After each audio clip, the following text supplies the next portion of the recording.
Hola y bienvenidos a una nueva edición de Tejiendo Significado. Hoy vamos a realizar un análisis discursivo sobre la comunidad Qom. Como periodistas, observamos a lo largo del tiempo y en diferentes medios la constante violencia y discriminación que sufre esta comunidad por parte de la negligencia gubernamental y la sociedad.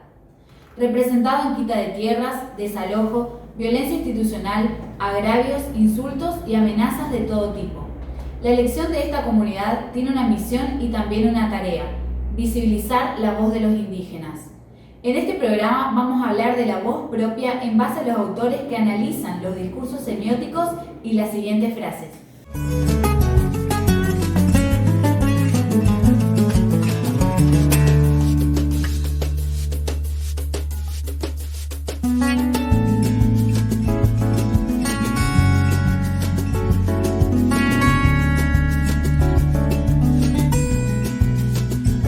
El sentido de la voz propia en el tejido semiótico.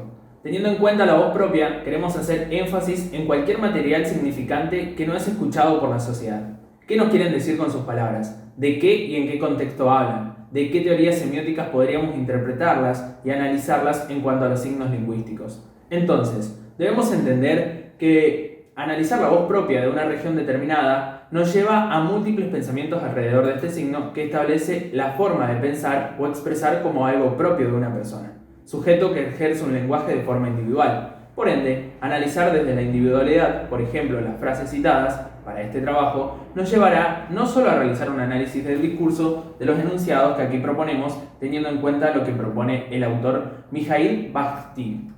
Algo que, sin lugar a duda, las situaciones planteadas, según el autor, intentan hacerse relucir a través de la voz propia, de esas ganas de ser escuchado y de hablar, no solo como testigo, sino como primera persona que vive todo lo que relata. De acuerdo a Bienveniste, las marcas de subjetividad son aquellas marcas lingüísticas que evidencian la presencia del locutor en el enunciado.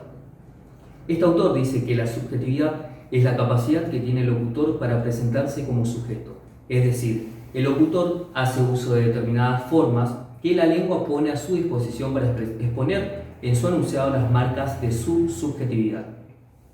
Según los componentes que intervienen en el proceso de construcción de la subjetividad, podemos observar la voz autorizada, que es el líder Qom Félix Díaz, y a través de esta, la voz colectiva no se refiere a un yo individual, ya que ellos se piensan en comunidad. Esa voz plural se manifiesta en expresiones como nosotros, nuestro, queremos o somos. Por otro lado, el discurso tiene la intención de visibilizar la discriminación que sufren, cambiar las condiciones de vidas indignas por condiciones dignas, refutar los argumentos de que son vagos y forasteros. Los objetivos reivindicativos de la comunidad Qom, por medio de la voz del líder Félix, se llevan a cabo mediante indicadores. Algunos de estos son pronombre demostrativo, adverbio de negación, participios, pronombres personales, pronombres posesivos y adjetivos. En cuanto a la marca de temporalidad, notamos que los verbos se encuentran en presente, en primera persona del plural, marcando la noción de comunidad, de yo colectivo, como veníamos mencionando. Esto da cuenta de la situación actual del enunciador, que representa al pueblo Qom y sus padecimientos y reclamos.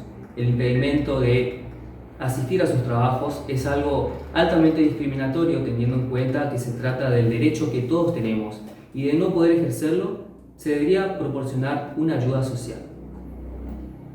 En simples palabras, ¿de qué nos hablan Ruda Mosí y Mangenau en el análisis del discurso? Básicamente a que la noción de etos está relacionada al carácter moral del orador, a la imagen que éste constituirá a través de su manera de decir, de enunciar, gestos, entonación, postura, teniendo en cuenta que la forma de legitimarse de éste estará condicionado por la imagen que construya de sí mismo. El etos instaurado en este discurso claramente nos habla de la construcción de un orador víctima de violencia y abusos. El pedido de vivir sin discriminación para esta comunidad es un discurso anterior inclusive a estos oradores, que construyó una memoria colectiva en base a esto. Asimismo, para poder interpelar al otro, se posiciona en el lugar de víctima, que deriva a que organismos de derechos, instituciones o personas comunes accionen en contra de la violencia a la comunidad indígena. Estamos en comunicación con nuestro columnista Alfredo Díaz Florentín, que nos habla desde Bellavista. Hola Alfred, ¿cómo estás? Bienvenido, Alfred. Hola, Alfred. Hola gente, ¿cómo están? Espero que estén muy bien. En sí, en tanto a lo que plantea Verón, puedo decir que lo central, entre otras cuestiones, es que plantea la existencia de un tejido de semiosis social de la cual se extrae el discurso. En sí, el discurso es muy importante para Verón, puesto que en sí su teoría está muy relacionada a eso, básicamente consiste en eso. Desde este punto se puede decir que un discurso no se encuentra aislado en lo social, sino que por intermedio de discursos que le anteceden y le preceden, construyen diferentes significados. En sí, tranquilamente se puede tomar diferentes discursos, como por ejemplo referentes de la comunidad QOM, como por ejemplo Félix Díaz, y el Carayé de otra comunidad relacionada a los QOM, Edilberto Pérez. En sí, ambos discursos construyen un significado a la par que tiene que ver con una discriminación y odio. Y en sí, estos diferentes discursos pueden, por ejemplo, reconocerse en una nota que le hicieron a Edilberto Pérez que se titula Morir por el odio y la discriminación.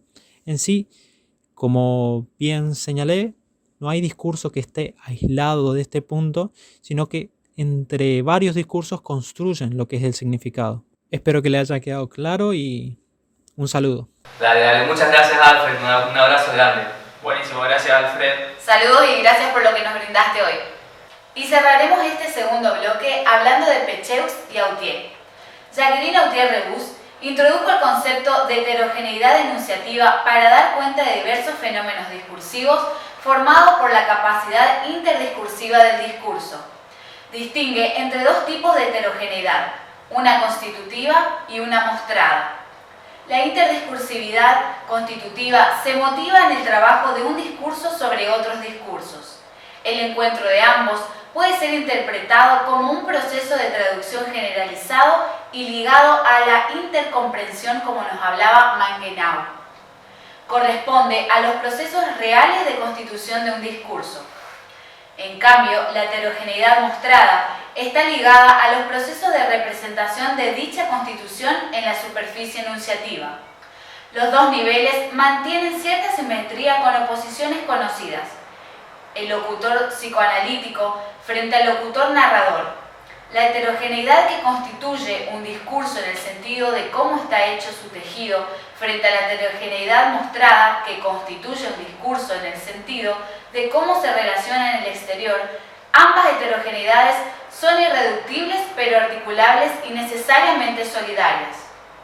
En cuanto a la heterogeneidad constitutiva, podemos ver una construcción del discurso de la comunidad QOM a lo largo del tiempo y a partir de las diferentes experiencias de discriminación y violencia que sufre y sufrió la misma, creando en el inconsciente una suerte de discurso premeditado ante la ocurrencia de cualquiera de estos sucesos.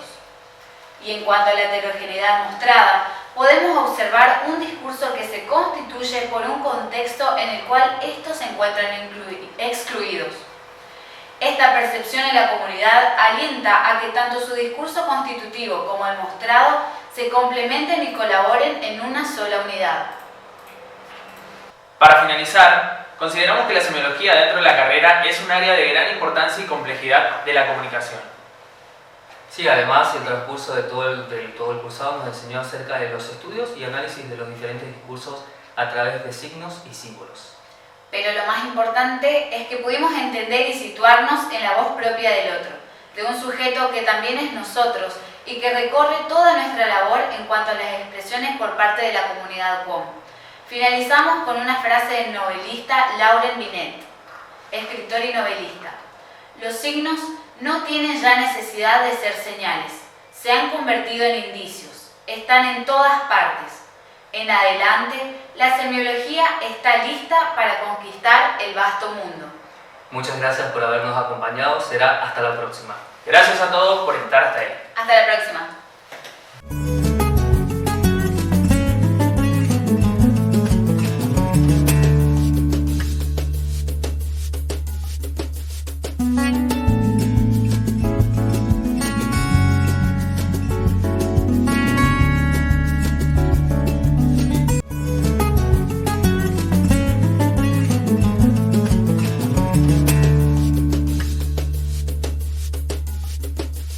Música